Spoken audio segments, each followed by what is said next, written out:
Hi friends, Sai Kiran Daida direction చేసిన పిండం movie present ఆహాలో అయితే స్ట్రీమింగ్ అవుతుంది. మూవీ అయితే నేను చూశాను. మూవీ రివ్యూలోకి వెళ్లే ముందు మన ఛానల్ని ఎవరైనా ఫస్ట్ టైం చూస్తే సబ్స్క్రైబ్ అవ్వండి, పక్కనే బెల్ ఐకాన్ కూడా ఆన్లో పెట్టుకోండి. మీకు మూవీ కావాలి అంటే టెలిగ్రామ్ ఛానల్ లింకు కామెంట్లో డిస్క్రిప్షన్లో అయితే పెడతా, జాయిన్ అయితే అవ్వండి. మూవీ స్టోరీ విషయానికి అయితే క్రైస్తవ మతానికి చెందిన ఆంటోనీ అలియాస్ శ్రీరామ్ రైస్ మిల్లులో ఒక అకౌంటెంట్, భార్య మేరీ, ఇద్దరు కూతుళ్ళు, తల్లి సూరమ్మతో కలిసి శుక్లాపేటలోని ఒక ఇంట్లో ఉంటారు. ఒక పురాతనమైన ఇల్లు చూసి తక్కువ ధరకు వస్తుందని భావించి ఆ ఇంటిని అయితే కొంటాడు ఆంటోనీ. ఆ ఇంట్లోకి వెళ్లిన తర్వాత ఆంటోనీ ఫ్యామిలీకి ఊహించినటువంటి సంఘటనలు అయితే ఎదురవుతాయి. గర్భవతిగా ఉన్న మేరీ ఆసుపత్రి పాలవుతుంది. మోగదైన చిన్న కూతురికి ఒక ఆత్మ అయితే ఆవహిస్తుంది. ఆ ఫ్యామిలీని చంపేందుకు క్షుద్ర శక్తులు ప్రయత్నిస్తూ ఉంటాయి. మరి అలాంటి సమయంలో వారికి సాయం చేయడానికి అన్నమ్మ అలియాస్ ఈశ్వరీరావు ప్రయత్నిస్తూ ఉంటుంది. ఆంటోనీ ఫ్యామిలీని వేధిస్తుంది. ఒక్క ఆత్మ కాదని, ఆ ఇంట్లో చాలా ఆత్మలు ఉన్నాయని అన్నమ్మకు తెలుస్తుంది.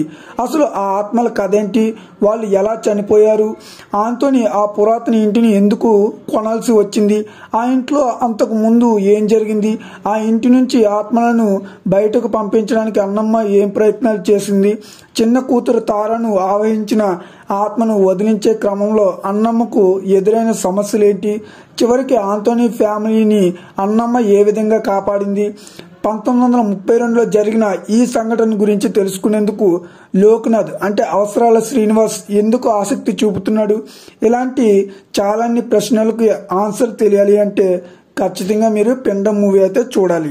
ఎలా ఉందనే విషయానికి వస్తే హర్రర్ మూవీస్ అంటే భయపెట్టాలి, కానీ ఈ మధ్య కాలంలో హర్రర్ అంటే కామెడీ అనేలా సినిమాలు తీస్తున్నారు. హర్రర్ జోనర్ అని చెప్పి కామెడీ రొమాన్స్ సాంగ్స్ ని ఇరికిస్తూ ప్రేక్షకులను భయపెట్టడం పక్కన పెట్టి నవ్వించే ప్రయత్నాలు అయితే చేస్తున్నారు. కానీ చాలా రోజుల తర్వాత ఒక ట్రూ హర్రర్ ఫిలిం గా పిండం అయితే వచ్చింది. ఫ్యామిలీ ఎమోషన్స్, హర్రర్ ఎలిమెంట్స్ తో పాటు చైల్డ్ సెంటిమెంట్స్ పాయింట్స్ ఉండేలా డైరెక్టర్ ఈ స్టోరీని అయితే రాసుకున్నాడు. అలా అని ఇది కొత్త స్టోరీయా అంటే కొత్త స్టోరీ కాదు.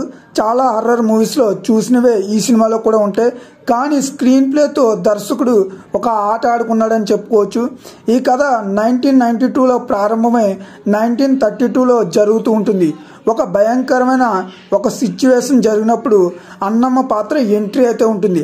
ఆ తర్వాత కేస్ స్టడీ అంటూ లోక్నాథ్ రావడం, అన్నమ్మ గురించి తెలుసుకునే క్రమంలో 1932లోకి స్టోరీ అయితే బ్యాక్ వెళ్ళడం, అక్కడ నుంచి అసలు కథ ప్రారంభమవుతుంది. ఆంటోనీ ఫ్యామిలీ నాయుడమ్మ ఇంట్లోకి రావడంతో ఇంట్లోనే దెయ్యం ఉంటుందని చూసే ప్రతి వాళ్ళకి అయితే అర్థమైపోతుంది.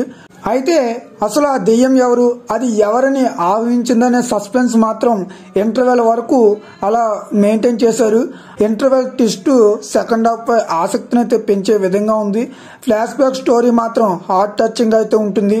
డైరెక్టర్ సాయి కిరణ్ కి ఇది ఫస్ట్ మూవీ అయినా కొన్ని సీన్స్ చూస్తున్నప్పుడు మాత్రం ఎంతో అనుభవం ఉన్న డైరెక్టర్ గా తీసాడ్రా అని మనకైతే అనిపిస్తుంది. హర్రర్ మూవీస్ ని ఇష్టపడే వారికి పిండం ఖచ్చితంగా అయితే నచ్చుతుంది.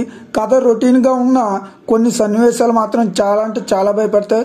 ఇంకా ఎవరు ఎలా చేశారనే విషయానికి వస్తే డిఫరెంట్ లుక్, బాడీ లాంగ్వేజ్ తో శ్రీరామ్ చాలా బాగా ఆకట్టుకున్నాడు. అయితే ఇందులో ఆయన హీరోయిజం అయితే ఎక్కడా కనబడదు. ఎమోషనల్ సీన్స్ లో బాగా నటించాడు. ఇక మేరీగా ఋషి రవి ఓ డిఫరెంట్ పాత్రలో అయితే కనిపించింది. సినిమా మొత్తం ఆమె గర్భవతిగా అయితే ఉంటుంది, ప్రెగ్నెంట్ లేడీగా అయితే ఉంటుంది. అయితే ఆమెకు కథలో బలమైన సన్నివేశాలు అయితే ఏమి ఇవ్వరు. అన్నమ్మగా ఈశ్వరి అయితే చాలా బాగా నటించారు. ముఖ్యంగా క్లైమాక్స్ లో తారాగా నటించిన చిన్న పాప చాలా అంటే చాలా భయపడుతుంది. లోక్నాథ్ గా అవసరాల శ్రీనివాస్ తన పాత్రకు తగ్గ న్యాయం చేశాడు. టెక్నికల్ విషయానికి వస్తే ఈ సినిమాకు మెయిన్ కృష్ణ స్వరూప్ సోరంపల్లి అందించిన మ్యూజిక్ అని చెప్పవచ్చు. ఎందుకంటే తనదైన బీజిఎంతో చాలా చోట్ల మనల్ని భయపెడతాడు. అలాగే సినిమాటోగ్రఫీ కూడా చాలా బాగుంది. మూవీ అయితే ఓవరాల్ గా వన్ టైం ఈజీగా చూడొచ్చు. ఫ్యామిలీతో చూడొచ్చు అంటే ఖచ్చితంగా చూడొచ్చు. మీరైతే కొంచెం థ్రిల్ని అలాగే కొంచెం హర్రర్ని కూడా ఫీల్ అవుతారు ఈ మూవీ చూసినప్పుడు. మూవీ అయితే చాలా బాగుంది. ఈ మూవీకి నేను ఇచ్చే rating 5/3.3 rating.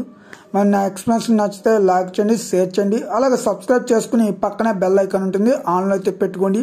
Telegram channel link డిస్క్రిప్షన్లో కామెంట్లో అవైలబుల్గా ఉంది, జాయిన్ అయితే అవ్వండి. Thank you.